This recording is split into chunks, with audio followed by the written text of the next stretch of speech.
The very first model of our school program lasted 8 weeks. And in the end, we had our first serious exam. It tested our skills in reading, listening, comprehension, writing, and speaking. On the first day, we had a written test. We started with reading comprehension, and then were tasks in writing, answering questions, grammar and translations from Tibetan into English and from English into Tibetan. One part also covered topics from classical Tibetan. The test was for us long and not that easy. It looks like our teachers wanted to show us what they really expect from us. The second day was the oral exam. A few days earlier, we were given a list of topics. Each of us had to choose one and prepare a 5-minute talk. Teachers were very kind to us. And since this was our first exam, they allowed us to prepare only one chosen topic and making it, at the same time, making it clear that this was a one-time exception. For the next exam, we will have to be prepared for all the topics, and the teacher will choose one for the student during the exam. For us, even those 5 minutes were a challenge. Everyone had their own personal way of preparing ourselves to that exam. After each talk, the teacher asked questions related to what we had presented. After the oral exam, some of us met at the other space, this one of the restaurant, to unwind and share our impressions on the exam. It turned out that the first exam made quite a strong impression on us and stirred a lot of emotions, but that will stay among us.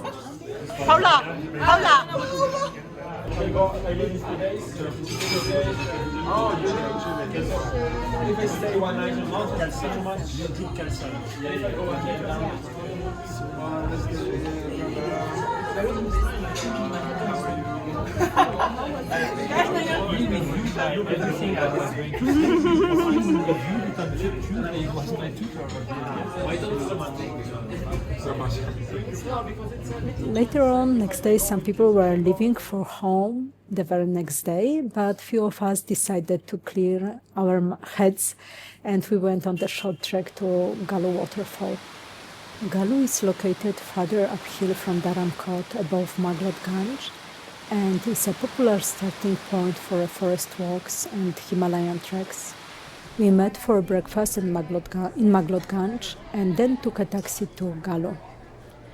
From there we continued on foot, walking along a forest road and across slopes scattered with huge and small boulders. Eventually we reached the waterfall, which is incredibly picturesque. Gallu Waterfall cascades down rocky cliffs surrounded by dense forest. The view there is very, very impressive. It's a beautiful, quiet, refreshing spot. Near the waterfall, we stopped at a small local cafe where we bought tea and some biscuits.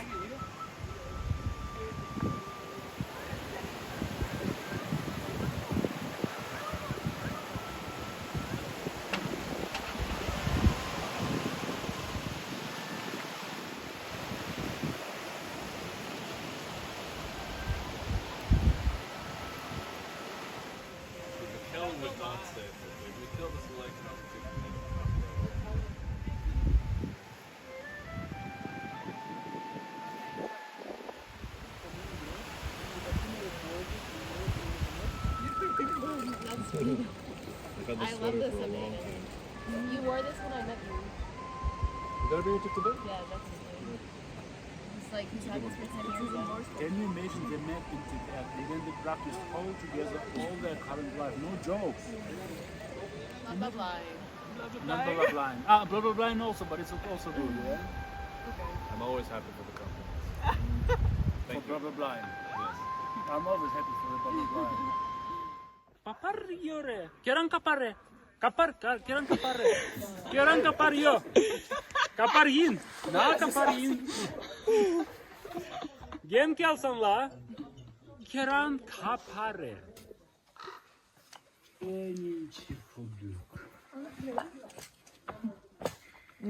How can I say like? Japo. Like something. Japo. Japo. Jabo. Gallu papciu. What was? Jabo. Chapo metok tramindra ninchi podjuk. Good. She'll just laugh. Because you only have to connect.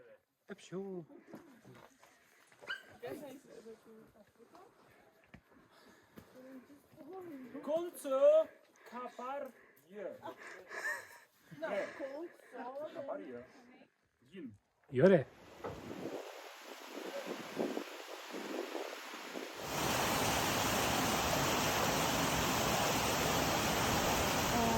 After a while, Haley, Paula, Aiden, Ivan, and Turko Antoni went a bit farther and bravely took a dip in the freezing, really freezing cold water. Later we returned via Dharamsala and had dinner there at the lovely organic cafe. By the time it got dark, we headed back, tired but happy after a day close to nature. On Sunday, Brigi and I went to the Tsuglagkhang, often called the Dalai Lama Temple complex, which is the main Tibetan Buddhist temple in Maglodganj. It's the heart of Tibetan Buddhism in exile and one of the most important pilgrimage sites outside Tibet. First we did Kora around the temple and Linkor.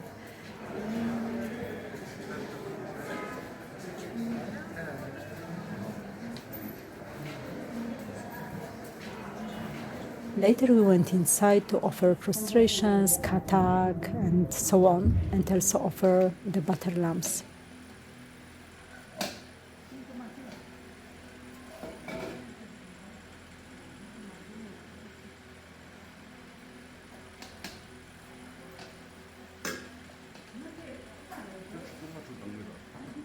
Inside the Tsuglagkhang Temple, there are many statues of the Buddha Shakyamuni, Chenrezig, and Padmasambhava, Guru Rinpoche. They are extremely beautiful. One also can see the Kalachakra statue, 21 Taras shrine, 3D mandala, and also the throne of Gyalwa Rinpoche, the 14th Dalai Lama. The complex also houses Namgyal Monastery, the personal monastery of His Holiness 14th Dalai Lama, and also the Tibetan Museum, documenting Tibetan history and culture. Around the country art, you can see monks engaging in philosophical debates and many pilgrimages doing Kora. This complex serves as the residence and teaching center of the Dalai Lama when he is in Dharamsala. The site is a vibrant center of Tibetan culture, learning, ritual, and devotion, with prayer hall, statues, tanka arts, also many rituals are taking place there daily. For someone who would like to visit this place, should know that this complex is open daily, typically early morning to evening, and there is no entry fee, and visitors are welcome to explore more areas respectfully.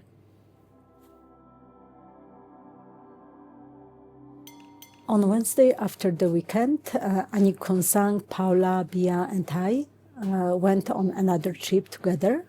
We had ambitious plans to visit Gyuto Monastery, Thosamling Nunnery, and Norbulingka Institute. We started with Gyuto Monastery. Gyuto Monastery is one of the most important monasteries of the Gallu tradition of Tibetan Buddhism. It was originally founded in Tibet in 1474 by Jetsun Kunga Dondup. and is especially known for its profound tantric ritual tradition. Gyuto is renowned worldwide for the monks' unique style of overtone chanting. This deep resonant sound is mainly used during tantric rituals and sacred ceremonies. After the Tibetan exile, the monastery was reestablished in India, and now is located near Dharamsala in the Himalayan foothills of Himachal Pradesh. For me, it was the first time after 19 years when I again visited Gyuto Monastery. Today, Gyuto serves as a major center for advanced tantric studies. Monks usually arrive here after completing extensive philosophical training, focusing on the practice of the highest yoga tantra. The 14th Dalai Lama has a close connection with Gyuto Monastery, and Gyuto monks regularly perform rituals during major teachings. Because of this, the monastery plays a vital role in preserving rare tantric lineages.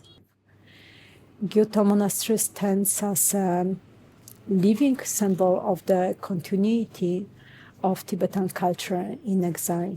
For us, actually all of us, could feel a strong sense of stillness and sacredness in this place. We stayed there quite long, and we really enjoy the specific atmosphere there. Now, under the kind guidance of Gyalwa Rinpoche, the Dalai Lama, over the 500 monks live and study here.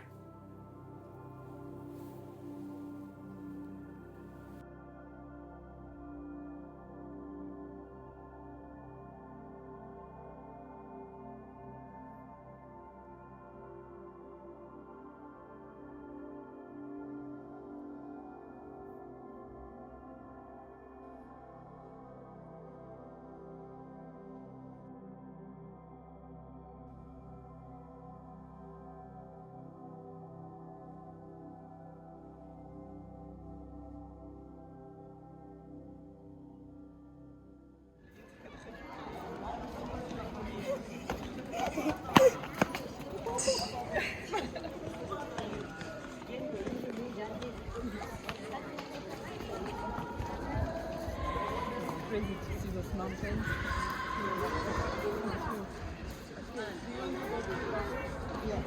The monastery is also home to a vast library. It was established as a center for preserving the teachings of Buddha and for providing a place to study Buddhism for both Tibetans and non-Tibetans. It houses key sutras and tantra textbook used by geshes who come from the three great Gelug monastic universities, as well as by students of this monastery.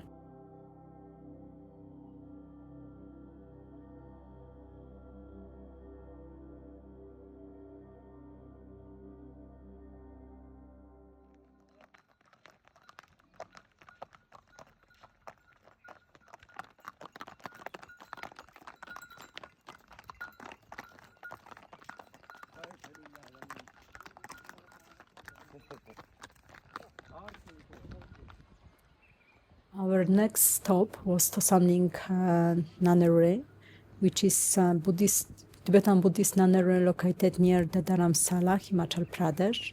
It was founded in 1995 to provide education and spiritual training for Tibetan nuns. The nunnery follows the Gelug tradition of Tibetan Buddhism, and Thosamling offers a structured program of study, meditation, and monastic discipline. Nuns receive their education in Buddhist philosophy, debate, and ritual practice. Also, the nunnery places strong emphasis on ethical conduct and community life, provides a supportive environment for women pursuing a monastic path. The Thosamling plays also an important role in promoting equal opportunities for nuns within Tibetan Buddhism. The peaceful setting encourages contemplation and focused practice. Also, Thosamling Nunnery contributes to the preservation and transmission of Tibetan Buddhist teachings in exile. Thosamling is also a place centered on a shared practice. Each year, the community holds a summer retreat during the monsoon season and a winter retreat, with shorter retreats and shamatha sessions taking place in the between. It also offers quiet, supportive environment for personal retreats. From Thosamling, we went to Norbulingka Institute. Linka tonka draw.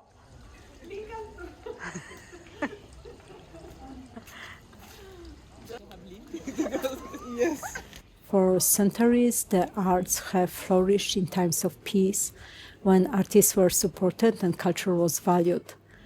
When times are difficult, survival comes first, and traditional knowledge is often at the risk of being lost. Norbulingka Institute was created to make sure that the finest tradition of Tibetan Buddhism art continue to live on. Norbulingka Institute was founded in 1995 and inaugurated by Gyalwa Rinpoche, the 14th Dalai Lama. And now is a living center for Tibetan art and culture in exile. With the views of the Doldar Mountains, and it offers a peaceful space where artists can focus on mastery, not mass production. And Norbulingka highly trained Tibetan artists create museum quality works using traditional techniques passed down through generations.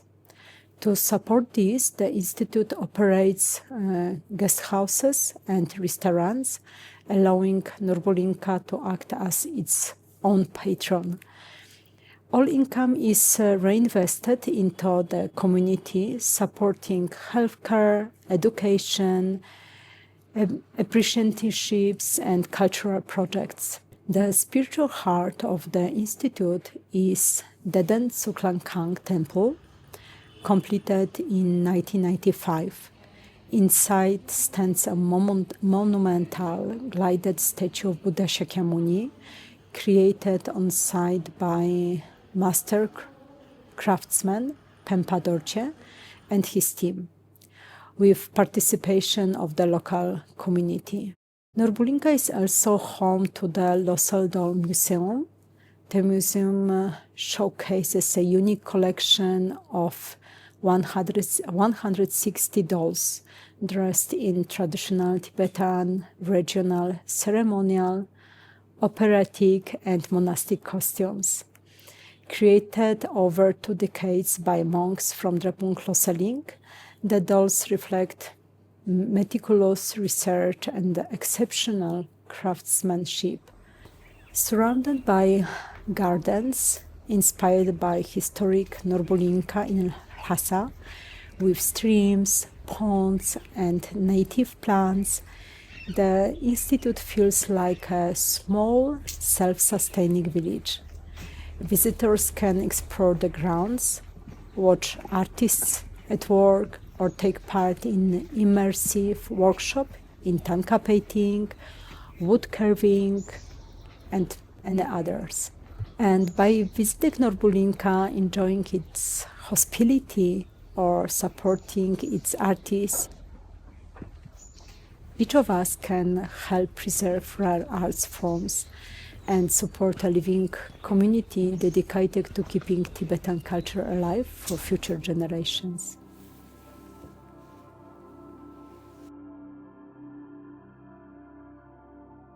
Our winter break got off to a great start. After those few days, most of us went our separate ways. Some returned to their families, some traveled to Bodh Gaya, and myself, I went to my monastery, Rinchen in Kathmandu.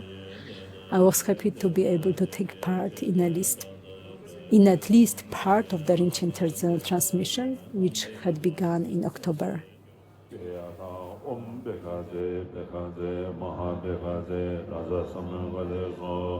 Beata Om Behaze Behaze Maha Behaze Raza Samyanga de Shoy